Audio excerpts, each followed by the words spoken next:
দেখুন, ইস্টবেঙ্গল সমর্থকদের জন্য খুব একটা ভালো খবর যেমন আছে, তেমন খারাপ খবরও রয়েছে। ভালো খবর এটাই যে ইস্টবেঙ্গল টিম উড়িষ্যার উদ্দেশ্যে উড়ে যাচ্ছে, উড়িষ্যা ম্যাচ খেলতে গোয়ার উদ্দেশ্যে উড়ে যাচ্ছে।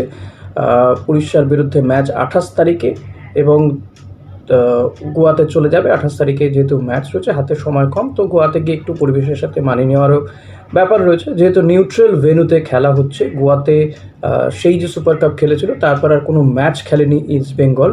ফলত অনেক প্লেয়ারই, যেমন অ্যান্টন সোসবার্গ কিংবা ইউসুফ ইজাজারির মতন প্লেয়াররা, তারা কিন্তু গোয়ার মাটিতে খেলেইনি। তো সেই কারণে কিছুটা আগে চলে যাওয়ার একটা প্রয়াস ইস্টবেঙ্গলের। তো তাই ইস্টবেঙ্গল ক্লাব কর্তারা আজকে, বা বলা যেতে পারে অস্কার ব্রুজো এবং অ্যান্টন সোসবার্গ, তারা আজকে সাংবাদিকদের মুখোমুখি হয়েছিলেন। অ্যান্টন বলছেন তিনি ভারতের পরিবেশে মানিয়ে নিয়েছেন, তিনি এখন এই ম্যাচটা খেলার জন্য মুখিয়ে রয়েছেন। মিগুয়েল না থাকাতে তারা আরও বেশি সংঘবদ্ধ হয়ে টিম গেম খেলবার চেষ্টা করবেন। নিঃসন্দেহে মিগুয়েলের না থাকাটা তাদের কাছে বড় ক্ষতি, এটাও তেমন বলছেন। পাশাপাশি তিনি বলছেন যে তারা টিম গেম খেলতে চাইছেন। উড়িষ্যা তারাও স্ট্রাগল করছে, ইস্টবেঙ্গলের সামনে ম্যাচগুলো কঠিন। আগামী যে 5টা ম্যাচ রয়েছে, জিততে হবে প্রত্যেকটা ম্যাচ। হয়তো তারা এই ম্যাচগুলোকে জিততেও চাইছেন, সেটাই তারা বলছেন।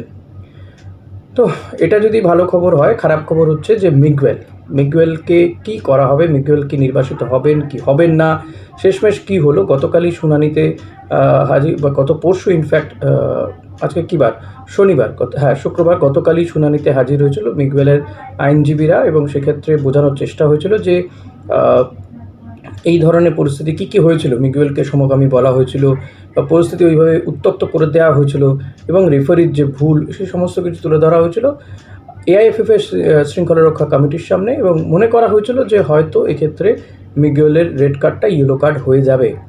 এর আগে এআইএফএফের পক্ষ থেকে বলা হয়েছিল মিগুয়েল যা করেছে তার জন্য তাকে 3টে ম্যাচ শাস্তি পেতে হতে পারে, এবং জরিমানা করা হতে পারে, আর্থিক জরিমানা। তো সেই কারণেই ইস্টবেঙ্গল তারা এটা আইনজীবী মারফত অ্যাপিল করেছিল একেবারে।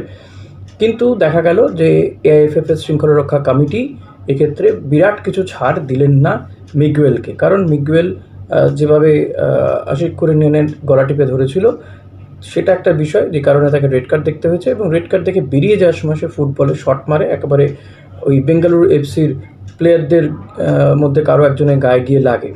সেটাও যে কতটা সেই মুহূর্তে ইচ্ছা করে করা হয়েছিল, তাদেরই একজন প্লেয়ার বলটা বাড়িয়ে দিয়েছিল মিগুয়েলকে। তো সেগুলো তুলে ধরা হয়েছিল, কিন্তু তবুও শেষ রক্ষা হয়নি। মিগুয়েলকে কিন্তু 2টো ম্যাচের জন্য সাসপেন্ড করা হয়েছে। এআইএফএফ 2টো ম্যাচে মিগুয়েলকে সাসপেন্ড করেছে। ফলত মিগুয়েলকে উড়িষ্যা ম্যাচে তো পাচ্ছেই না ইস্টবেঙ্গল, পাশাপাশি পরের ম্যাচ বোধহয় মুম্বাই সিটি এফসির বিরুদ্ধে, সেই ম্যাচেও কিন্তু মিগুয়েলকে ছাড়াই খেলতে নামতে হবে ইস্টবেঙ্গলকে। ভীষণ ভীষণ টাফ হয়ে গেল ইস্টবেঙ্গলের জন্য। কারণ মাঝমাঠের, মিডফিল্ড জেনারেল যাকে বলে, মিগুয়েল খেলাটাকে জেনারেট করে, বল জেনারেট করে, তার তুখোর পাস, সেখান থেকে গোল করে প্লেয়াররা। যে কোনো মুহূর্তে বল ধরে বাঁক নেওয়ার ক্ষমতা, শট মারার ক্ষমতা, কিংবা হঠাৎ কর্নারের থেকে সেখান থেকে সে একটা ভালো কর্নার রাখে, সেন্টার করে, সেখান থেকে প্লেয়ারদেরকে ভালো পাস বাড়ায়, অ্যাটাকিংয়ে হেল্প করে। তো সেই হেল্পটা কিন্তু তার হঠাৎ দৌড়, নিঃসন্দেহে যে মাপা পাস তিনি বাড়ান, সেটা কিন্তু মিস করবে ইস্টবেঙ্গল অ্যাটাকাররা। তারা কিন্তু মিগুয়েলের এই সার্ভিসটা পাবে না, এবং এতটা কঠিন মুহূর্তে মিগুয়েলকে পাওয়া যাবে না। একে তো মোহাম্মদ রশিদ, তার চোট, সে খেলতে পারছে না। উড়িষ্যা ম্যাচেও হয়তো তাকে খেলানো যাবে না, গেলেও হয়তো পরের দিকে খেলবে।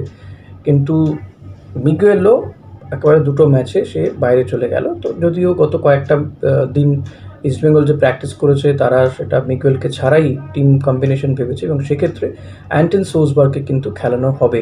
অ্যান্টন সোসবার্গ এবং ইউসুফ ইজাজারি, এই ডাবল স্ট্রাইকার নিয়েই খেলবে ইস্টবেঙ্গল, এমনটা কিন্তু মনে করা হচ্ছে। সেক্ষেত্রে আগের দিনই বলেছি যে এডমুন্ডকে হয়তো মাঝমাঠে খেলানো হতে পারে, যেটা মিগুয়েল করছিল সেই কাজটা এডমুন্ড করবে, কারণ এখন নাওরে মহেশও নেই।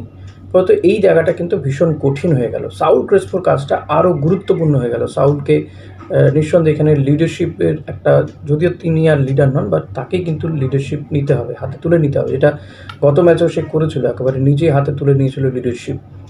তার লিডারশিপেই খেলবে ইস্টবেঙ্গল টিমটা, এটা বলাই যেতে পারে। উড়িষ্যা সেভাবে দাগ কাটতে পারছে না, আগের ম্যাচেও তারা হেরেছে, বাট উড়িষ্যাই, এবং যেহেতু নিউট্রাল ভেন্যুতে খেলা, তো ইস্টবেঙ্গল সমর্থকদের সমর্থনটাও পাবে না সেভাবে, অলমোস্ট ফাঁকা মাঠে খেলা হবে। গোয়াতে কিছু হয়তো সমর্থক আছে, কিন্তু গোয়ার টিম তো খেলছে না মাঠে। হয়তো দুটো টিমের জন্য এটা হয়তো সমানই হবে যে মাঠে কোনো দর্শক নেই, ভোটের জন্য এখানে খেলাটা হচ্ছে না। তো ভীষণ টাফ কন্ডিশনের মধ্যে দিয়ে ইস্টবেঙ্গলকে খেলতে হবে। এখন দেখা যাক ইস্টবেঙ্গল পরপর 5টা ম্যাচ জিততে পারে কিনা। এই ম্যাচ জেতাটাই কিন্তু এক্ষেত্রে এখন ইস্টবেঙ্গলের কাছে সবচেয়ে গুরুত্বপূর্ণ বিষয়, কারণ ম্যাচ জিতলেই ওপরের দিকে যেতে পারবে। কারণ এখনও পর্যন্ত লিগ অনেকটাই ওপেন রয়েছে, আজকেও বেশ কিছু গুরুত্বপূর্ণ ম্যাচ রয়েছে। গতকাল আমরা দেখেছি যে এফসি গোয়া তারা উপরে উঠে এসছে জিতে। আজকে নিঃসন্দেহে যে গুরুত্বপূর্ণ ম্যাচগুলো রয়েছে সেদিকেও নজর থাকবে আমাদের। তবে এটা বলতে পারি যে এখন প্রত্যেকটা টিম উপর দিকে 1, 2, 3 যে টিমগুলো রয়েছে তাদের কাছে ম্যাচ জেতা ছাড়া উপায় নেই। আরেকটা বিষয়, যদি মোহনবাগান এখানে দেখাও যায় যে আইএসএল চ্যাম্পিয়ন হলো, তাহলে কিন্তু মোহনবাগান এএফসি খেলতে পারবে না, কারণ মোহনবাগানের উপরে ব্যান রয়েছে, নিষেধাজ্ঞা রয়েছে, গতবার তারা ইরানে যায়নি বলে। ফলত সেক্ষেত্রে সেকেন্ড পজিশনে যারা থাকবে তারা যেতে পারবে। এবার যদি সেকেন্ড পজিশনে এফসি গোয়া থাকে, তারা আবার যেহেতু তারা সুপার কাপ চ্যাম্পিয়ন, তারা এমনিতেই যাচ্ছে, ফলত তারা সুযোগ পাবে না। থার্ড পজিশনে যে থাকবে সে সুযোগ পাবে। সেক্ষেত্রে ইস্টবেঙ্গল যদি সেকেন্ড বা থার্ড পজিশনেও থাকে, তাহলেও কিন্তু ইস্টবেঙ্গলের পরের মরশুমে এএফসি খেলার একটা সুযোগ থাকবে। এমনিতে পরের মরশুম নিয়েও কিন্তু আলোচনা শুরু হয়ে গেছে, কারণ সামার ট্রান্সফার উইন্ডো খুলবে, কোনো নতুন প্লেয়ার আসবে কি আসবে না সেটা নিয়েও চর্চা কেউ শুরু করেছে, আমিও শুরু করব। তবে এই ভোট পর্বগুলো একটু মিটে যাক তারপরে। তো তার আগে আপনাদেরকে এই খবরটা দেওয়ার ছিল। নিঃসন্দেহে মিগুয়েলের কী হয় এটা আমারও জানার একটা উদ্গ্রীব ছিলাম আমি, যে তাকে কি পাওয়া যাবে কিনা এই কঠিন পরিস্থিতির মধ্যে।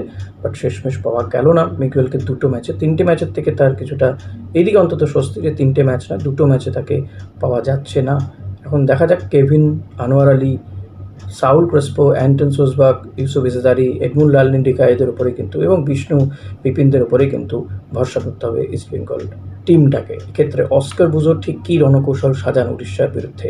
প্রথম থেকে গোল তুলে নেওয়া তো একটা বড় ব্যাপার থাকবেই নিঃসন্দেহে, তিনিও জিততে চাইছেন এই ম্যাচটা, কিন্তু তার রণকৌশল কী হবে? 4 ডিফেন্সেই যাবেন নাকি আবার 3 ডিফেন্সে গিয়ে ওপর দিকে অ্যাটাকিংয়ে প্লেয়ার বাড়াবেন, সেটা একটা বড় বিষয়। কারণ 3জন ডিফেন্স নিয়ে কিন্তু অস্কার যথেষ্ট সমালোচিত হচ্ছেন। তবুও তিনি সমালোচনাকে হয়তো গুরুত্ব দিচ্ছেন না। আমার মনে হয় উড়িষ্যা ম্যাচে 3জন ডিফেন্ডারকে নিয়েই তিনি খেলতে নামবেন। অ্যাটাকিংয়ের ওপর প্রচুর জোর দিচ্ছেন। লেটস সি কী হয়, সেদিকে আমাদের নজর থাকবে। আপনাদের এক্ষেত্রে কোনো বক্তব্য থাকলে অতি অবশ্যই কমেন্ট করবেন। Thank you.